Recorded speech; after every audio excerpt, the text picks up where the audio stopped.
Hi everyone, it's Lisa Finkel coming to you from Finkel Pottery on the east coast of Canada in Prince Edward Island on a very cold winter day, minus 25 Celsius out there. So one of my challenges for myself in 2024 was to try to use some of those unloved glazes I have on my glaze shelf. We all have them. So I did start a Facebook group. I'm going to put a link down below and feel free to join if you'd like. And it's just a space for people to challenge themselves to use, no matter what the brand, the glaze that's just sitting there that they're not using, and share their results. So the two that I'd started with, I have a few, but the two I'd started with was Coyote Enchanted Sunset and Nimbus. So Nimbus, I just find I was getting a lot of flat grays and a little bit of pinholing, even though I use a slow cool schedule. And then Coyote Enchanted Sunset is, and really in fairness, the tile does show you that. I found it really kind of orangey peachy, which I don't love. I'm not sure why I bought it, but that's leaking. But anyway, let's get rid of that. So I did a few tester cups on those, and I'm going to share the results with you. I have the details on my iPad because I'll never remember. So first one is with Enchanted Sunset, and this one has an alabaster bottom. Top is Enchanted Sunset with pearl white over, and I will, and Spectrum Pearl White. And alabaster is Mako, I believe. So that's still pretty orangey for me. I won't be doing that one again. But I'm going to post before and after pics at the end of the video. Next one. So this one was Winterwood all over, so all the way to the top. And then Enchanted Sunset on the rim with a bit of Flux over it. And I think I left the Flux just a little short. I didn't completely overlap the Enchanted Sunset because I like to get these sort of little colored drips when I'm doing it for different colors. And this one is much better. I like this a lot more. I mean, I'm keeping in mind that peach is like supposed to be the color of 2024, but I'm going to approach peach cautiously because I don't want to do a bunch of peach and then have it sit around. So that's that one. Next one. This one I quite like, actually. This one is Honey Flux all over, and this is on a speckled clay. Tucker's Speckled White Stoneware. And then on the rim, I did a stripe of just like a little bit of, and each stripe is just slightly overlapping. I did a stripe of reactive red, Spectrum reactive red. Then in the middle, and I just kind of did them really swoopy, and I'll post the picture. The middle was Enchanted Sunset. And then the bottom stripe was Frosted Lemon, Mako Frosted Lemon. And this one I think is really interesting. It kind of reminds me of a pastel sunset. It's interesting how some of those Spectrum glazes, when they hit other glazes, show a lot of white.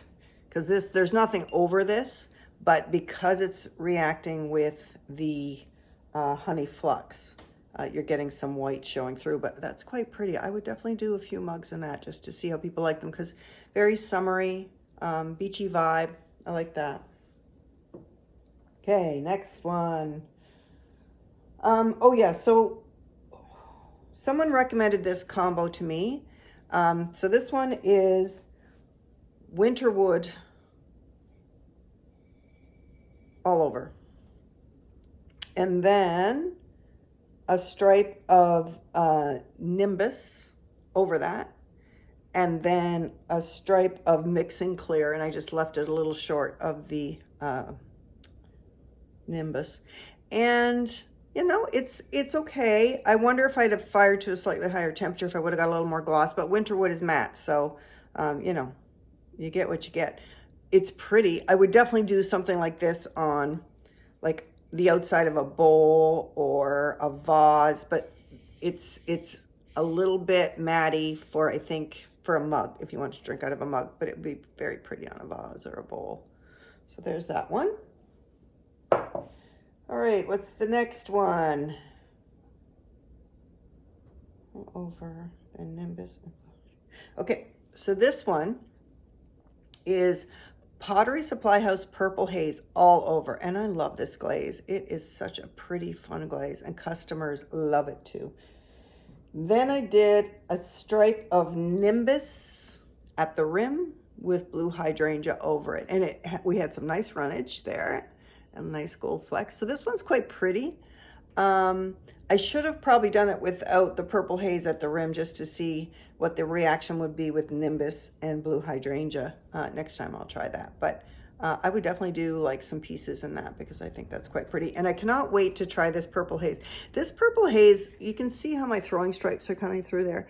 It is almost like a celadon. It's not quite, but it is. It's going to be so pretty, I think, on texture. And because texture allows you to do, right now I'm doing almost 4 coats because it's quite thin in the bottle. I could add some stuff to it if I wanted, but I'm not going to. But I think on texture, 3 coats would do it, no problem. So future reference for that. This was a suggestion by Amanda Granstrom, Red F Designs, and Amanda has a great instinct for glazes, and she said she'd been thinking of trying this combo, so I tried it. Amanda, it's good, Amanda. It's a little bit, the crystallization is awesome. So this is deep sea all over, 3 coats, I'm guessing. And then a rim of Nimbus at the rim, but you can see how the Nimbus pulled, right? But where it pulled, some beautiful crystallization. The color is a little, it's kind of purpley, but it's got a bit of a brown tinge too, but it's very interesting. I think Nimbus does have some potential for cool crystallization, if I can figure out how to use it right. Anna from Anna's Clay House sent me a video. I'm going to try that next. So it's Nimbus. It was inside a bowl, Nimbus 3 coats. It was another potter from Brazil, I believe. 3 coats. And then 2 coats of cordovan on the rim. And cordovan would be one of my unloved glazes. So I'm thinking, man, I'm going to try that next. And they showed the results and they were stunning. So I'm going to try that, see how that goes. And I think, oh, one more. So this one is,